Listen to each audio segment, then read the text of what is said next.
AP CM Chandrababu Delhi పర్యటనలో ఉన్నారు. సాయంత్రం 4:30 గంటలకు జరిగే సిఐఏ సదస్సుకు హాజరు కానున్నారు.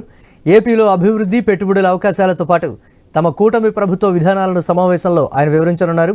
తాము అధికారంలోకి వచ్చిన తర్వాత తీసుకున్న చర్యలను కూడా చెప్పనున్నారు చంద్రబాబు. ఇప్పటి వరకు ఏపీకి గత ఏడాది కాలంలో వచ్చిన పరిశ్రమలు, ఎంఓయూ చేసుకున్న వాటి గురించి కూడా ఈ సమావేశంలో వెల్లడించనున్నారు. మరిన్ని పెట్టుబడులు వచ్చేందుకు సిద్ధంగా ఉన్నాయని చెప్పనున్నారు. అలాగే రాజధాని అమరావతి నిర్మాణంపై కూడా ప్రత్యేకంగా ప్రస్తావించనున్నారు. రాత్రికి ఢిల్లీలోనే ఉండనున్న చంద్రబాబు రేపు ఢిల్లీ నుంచి నేరుగా రాజమండ్రికి వెళ్లి పెన్షన్ల పంపిణీ కార్యక్రమంలో పాల్గొంటారు. రెడీగా చంద్రబాబు ఢిల్లీ పర్యటనకు సంబంధించి మరిన్ని అప్డేట్స్ మా కరెస్పాండెంట్ కాంతి అందిస్తారు. ఎస్ కాంతి. మురళి, ఆంధ్రప్రదేశ్ ముఖ్యమంత్రి నారా చంద్రబాబు నాయుడు నిన్న కడపలో మహానాడు ముగించుకుని నేరుగా ఢిల్లీకి వెళ్లారు.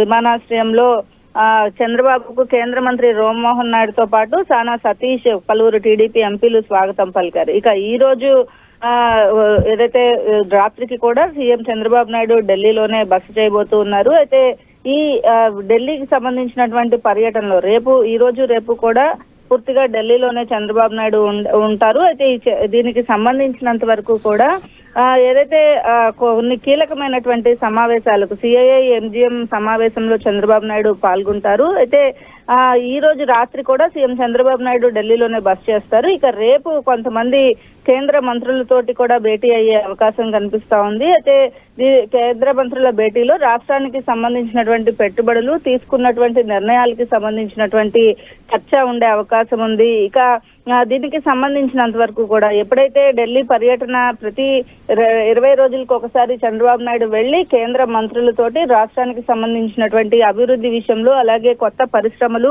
కొంత కావలసినటువంటి నిధులకి సంబంధించిన విడుదల విషయంలో కూడా చంద్రబాబు నాయుడు నేరుగా కేంద్ర మంత్రులతో చర్చిస్తూ ఉన్నారు.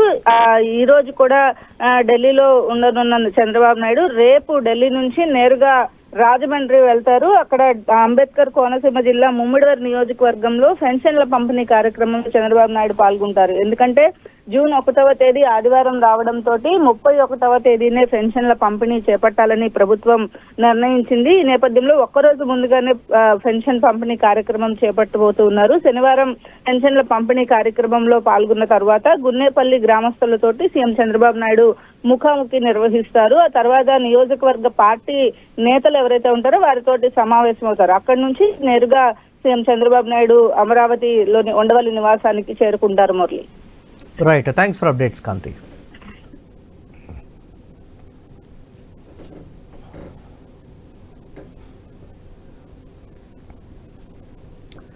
రెండు 2024 ఎన్నికల్లో కూటమి విజయం సాధించడం ఆనాటి చారిత్రక అవసరమని సీఎం చంద్రబాబు అన్నారు. రాష్ట్రంలో ఆటవిక రాజ్యం నడుస్తున్న క్లిష్ట సమయంలో నాడు మీరు చూపిన చొరవ ఎన్నటికీ మరవలేను అంటూ పవన్ కళ్యాణ్ ఉద్దేశించి చెప్పారు. తెలుగుదేశం పార్టీ జాతీయ అధ్యక్షుడిగా ఎన్నికైన సందర్భంగా తనకు శుభాకాంక్షలు తెలియజేసిన పవన్ కళ్యాణ్కు కృతజ్ఞత తెలిపారు.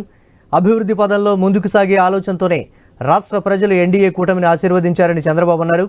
రాష్ట్ర ప్రజల ఆశలు, ఆకాంక్షలు నెరవేర్చడంలో ప్రభుత్వం చేస్తున్న కృషికి ఫలితాలు కనిపించడం శుభసూచకమన్నారు. ఏపీని దేశంలోనే అగ్రగామిగా నిలబెట్టాలనే సంకల్పంతో ఏర్పడిన ఎన్డీఏ కూటమి తొలి ఏడాది కాలంలోనే మంచి ఫలితాలను సాధించిందని పేర్కొన్నారు. ప్రధాని మోదీ ఆధ్వర్యంలో మీలాంటి ప్రజాస్వామికవాదుల సహకారం వల్లే ఈ ఫలితాలు వచ్చాయని చంద్రబాబు ట్వీట్ చేశారు.